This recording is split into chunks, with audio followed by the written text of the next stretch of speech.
Hi hello friends, welcome back to Shankar cricket update friends. ముందుగా IPL నుంచి చాలా updates వచ్చాయి ఫ్రెండ్స్. ఆ అప్డేట్స్ ఏంటో ఈ వీడియోలో మాట్లాడుకుందాం ఫ్రెండ్స్. ముందుగా చాలా మంది వీడియో చూస్తారు కదా, లైక్ చేయట్లేదు ఫ్రెండ్స్. ప్లీజ్ లైక్ చేయండి, సబ్స్క్రైబ్ చేసుకోండి friends. Please support me. Pat Cummins గారు మ్యాచ్ గెలిచిన తర్వాత ఇంటర్వ్యూలో చెప్తున్నారు, మేము బ్యాటింగ్ చాలా బాగా చేశాం, మీ బౌలింగ్లోనూ చాలా కష్టాలు పడ్డామని చెప్తున్నారు. అసలు ఏమైంది, అసలు ఏంటో కష్టాలు, ఈరోజు వీడియోలో మాట్లాడుకుందాం ఫ్రెండ్స్. ముందుగా మన ఛానల్ ఎవరైనా కొత్తగా చూసినట్టయితే సబ్స్క్రైబ్ చేసుకోండి, పక్కన బెల్ ఐకాన్ ఆన్ చేసుకోండి. ఎస్ఆర్హెచ్ ఫ్యాన్స్ అండ్ వీడియోకి లైక్ చేసుకోండి ఫ్రెండ్స్. వీడియో చాలా ఇంట్రెస్టింగ్గా ఉంటుంది. ముందుగా వీడియోలోకి వెళ్ళిపోదాం ఫ్రెండ్స్. ఎస్ఆర్హెచ్ వర్సెస్ డీసీ జరిగిన మ్యాచ్లోని మీ బ్యాటింగ్ చాలా బాగా చేశామని చెప్తున్నారు బ్యాట్ కమిన్స్ గారు.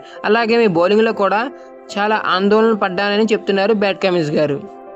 ముందుగా బ్యాటింగ్ చేసే సన్ రైజర్స్ హైదరాబాద్ 67 పరుగులు తేడాతోని భారీ విజయాన్ని నమోదు చేసుకుంది. ముందుగా బ్యాటింగ్కి వచ్చిన ఎస్ఆర్హెచ్ టీం ప్లేయర్స్గా Travis Head, Abhishek Sharma power ప్లేలోనే 6 ఓవర్లకి 125 పరుగులు చేశారు. ఎప్పుడూ లేనంత పార్ట్నర్షిప్ కూడా తీసుకున్నారు వీళ్ళిద్దరూ. హై స్కోరింగ్ గేమ్గా కూడా నిలిచింది. ఆ తర్వాత 7 వికెట్లు నష్టపోయి 266 పరుగులు చేశారు ఎస్ఆర్హెచ్ టీం. ఆ తర్వాత బ్యాటింగ్కి వచ్చిన డీసీ కూడా పవర్ ప్లేలోని భారీ స్కోర్ని నమోదు చేశారు.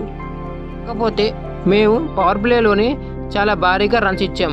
ఆ తర్వాతే మాకు బాల్ ఓల్డ్ అయ్యే కొద్దీ మాకు వికెట్లు పడ్డాయి, లేకపోతే మేము మ్యాచ్ గెలిచే వాళ్ళమే కాదని కూడా చెప్తున్నారు బ్యాట్ కమిన్స్ గారు. ఢిల్లీ క్యాపిటల్స్ మేము 199కి ఆల్అౌట్ చేశాం. దీనికి కారణమైన మా నటరాజన్, భువనేశ్వర్ కుమార్, మయాంక్ మార్కండేయ, వాషింగ్టన్ సుందర్, పవర్ ప్లేలో వికెట్ తీసిన భువనేశ్వర్ కుమార్, వీరందరి వల్ల మేము ఆ మ్యాచ్ గెలిచాం. పవర్ ప్లేలోని రన్స్ ఇచ్చినా సరే మేము మిడిల్ ఆర్డర్లోని వికెట్ తీసాం అని చెప్తున్నారు బ్యాట్ కమిన్స్ గారు. ఇది మాకు 5వ విజయం. మేము ఇప్పుడు పాయింట్స్ టేబుల్లో టాప్ 2లో కూడా ఉన్నామని చెప్తున్నారు బ్యాట్ కమిన్స్ గారు. ఇలాంటి మరెన్నో అప్డేట్స్ మీకు ఇస్తూ ఉంటాను ఫ్రెండ్స్. సబ్స్క్రైబ్ చేసుకోండి, పక్కన బెల్ ఐకాన్ ఆన్ చేసుకోండి. Like, share, subscribe.